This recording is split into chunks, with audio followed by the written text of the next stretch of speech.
वफाकी आईनी अदालत के पहले चीफ जस्टिस अमीनुद्दीन ने ओहदे का हल्फ उठा लिया। सदर पाकिस्तान आसिफ अली जरदारी ने जस्टिस अमीनुद्दीन से ओहदे का हल्फ लिया। तकरीब में वज़ीर आज़म Shehbaz Sharif, chief justice supreme court justice Yahya Afridi और वफाकी वज़रा भी शरीक थे। जस्टिस अमीनुद्दीन खान वफाकी आईनी अदालत के पहले चीफ जस्टिस हैं। आईनी मामलात से मुतालिक तमाम मुकदमात आईनी अदालत ही देखेगी। 1984 में यूनिवर्सिटी लॉ कॉलेज मुल्तान से LLB किया। 1985 में बाकायदा प्रैक्टिस का लाइसेंस हासिल करके वकालत शुरू की। 1987 में लाहौर हाई कोर्ट और 2001 में सुप्रीम कोर्ट के वकील बने। लाहौर हाई कोर्ट के जज की हैसियत से मुख्तलिफ जामियात के सिंडिकेट के रुकन रहे। भावलपुर, मुल्तान और लाहौर बेंच में हज़ारों दीवानी मुकदमात के फैसले किए। 21 अक्टूबर 2019 को सुप्रीम कोर्ट के जज तैनात हुए। जस्टिस अमीनुद्दीन सुप्रीम कोर्ट में आईनी बेंच के पहले सरबराह भी बने। गुज़िश्ता रोज़ वज़ीर आज़म शहबाज शरीफ की सिफारिश पर सदर पाकिस्तान ने जस्टिस अमीनुद्दीन की बतौर चीफ जस्टिस आईनी अदालत तकर्री की मंजूरी दी थी। जजों का काम टिकट बनवाना, किसी को रुस्वा करना या डांटना नहीं बल्कि इंसाफ देना है। परवेज रशीद ने कहा कि सिर्फ 2 जजेस ने इस्तीफा दिया और इनका एतराज़ है कि आइन को ख़त्म कर दिया जाए। सुप्रीम कोर्ट के टुकड़े कर दिए गए, ताहम किसी दूसरे जज ने इनकी इस बात को तस्लीम नहीं किया और अपने काम को जारी रखना मुनासिब समझा है। उन्होंने कहा कि इससे ये नतीजा निकलता है, ना आइन को नुकसान पहुँचा, ना ही सुप्रीम कोर्ट को टुकड़ों में तकसीम किया गया। सिर्फ 2 लोगों की कही बात पर नहीं कह सकते कि कोई तहरीक चल जाएगी। लीगी रहनुमा का कहना था कि आइन में तरमीम का हक पार्लियामेंट को है, ये हमारा आइनी हक है। खुद सुप्रीम कोर्ट के जजेस भी आइन के पैदावार हैं। क्या ये 2 जज हजरात ये कह रही हैं कि सिर्फ वो मुकदमे सुनेंगे जिसमें हमारे सामने सरकारी एहलकार मुंतखब नुमाइंदे होंगे, जेलों में भेजें और नाअहल करार दे दें? परवेज रशीद ने मजीद कहा कि वो कह रहे हैं कि मैं कत्ल, ज़मीन पर कब्जे, शहरी से नाइंसाफ़ी का मुकदमा नहीं सुनूंगा। आला अदालत में बैठकर हर शहरी को इंसाफ देना आपकी जिम्मेदारी है। आपके ज़िम्मे ये काम नहीं है कि टीवी के टिकट बनवाएं। आज फलां को डांट दिया, फलां को रुस्वा कर दिया, आप सिर्फ ये काम करना चाहते हैं। ताजिक वज़ीर दिफा की फील्ड मार्शल से मुलाकात, 2 तरफ़ा ताउन बढ़ाने के अज़म का आदा। तजाकिस्तान के वज़ीर दिफा कर्नल जनरल साहबजादा इमाम अली अब्दुल्ला रहीम ने जनरल हेडक्वार्टर GHQ रावलपिंडी का दौरा किया, जहां उन्होंने फील्ड मार्शल सैयद आसिम मुनीर से मुलाकात की। पाक फौज के शोबा ताल्लुकात आमा ISPR के मुताबिक मुलाकात में बाहमी दिलचस्पी के अमूर, इलाकाई सलामती और 2 तरफ़ा दफ़ाई ताउन पर तफसीली गुफ्तगू हुई। दोनों ममालिक ने दोनों अफवाज के दरमियान ताउन मज़ीद बढ़ाने के अज़म का आदा किया।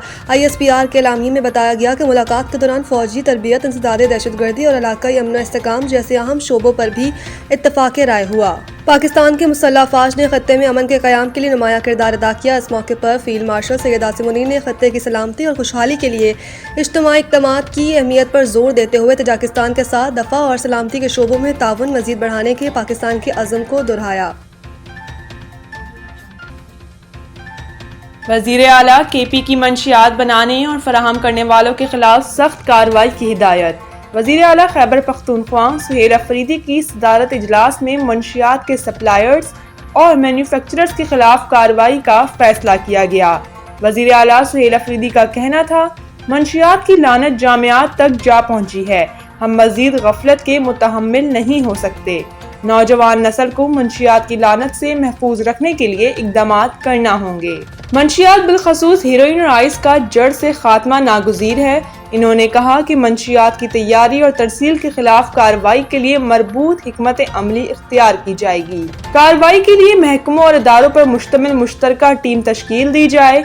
मंशियात के बड़े सप्लायर्स और डीलर्स पर हाथ डालना जरूरी है। सुहेल अफरीदी का कहना था, मंशियात के खिलाफ ज़ीरो टॉलरेंस पॉलिसी और नतीजा खेज कार्रवाई होनी चाहिए। ख्वामख्वाह किसी को तंग न करें, हकीकी बुनियादों पर कार्रवाई करें। हुकूमत ताउन फराहम करेगी। जब्त शुदा मंशियात को तल्फ करना नागुज़ीर है और दोबारा मार्केट में नहीं आनी चाहिए।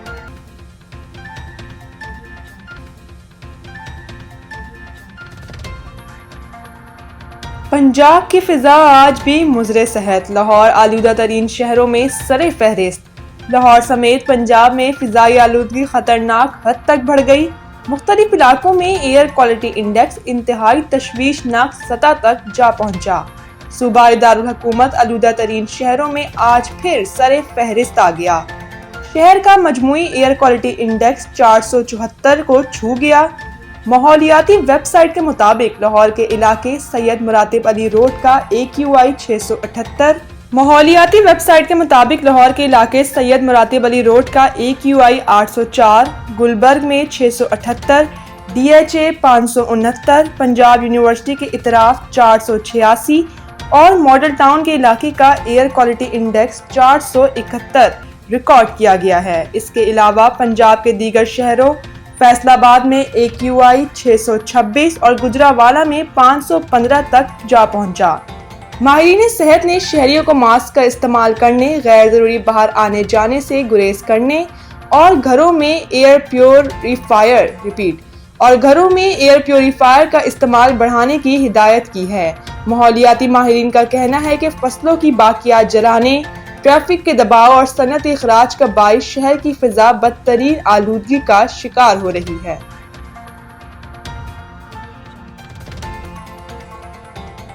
پاکستان سپر لیگ کی ٹیموں کی ویلیویشن مکمل ہو گئی، چنانچہ اگلے 10 برس کے لیے نئی فیس کے ساتھ فرنچائز معاہدوں کی تجدید کی پیشکش تمام اہل PSL فرنچائز کو بھیج دی گئی ہے۔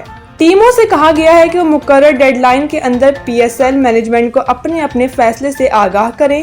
فرنچائز کے 10 سالہ معاہدوں کی شفافیت کو یقینی بنانے کے لیے PCB نے فرنچائز کے نمائندوں اور چارٹرڈ فرم EY مینا کی مابین مشترکہ اور انفرادی طور پر ملاقاتوں کا انتظام بھی کیا ہے۔ ان ملاقاتوں میں فرنچائز مالکان کو موقع دیا جائے گا کہ وہ ویلیویشن کا طریقہ کار کا جائزہ لیں اور اس حوالے سے جو بھی سوالات ہیں وہ کریں۔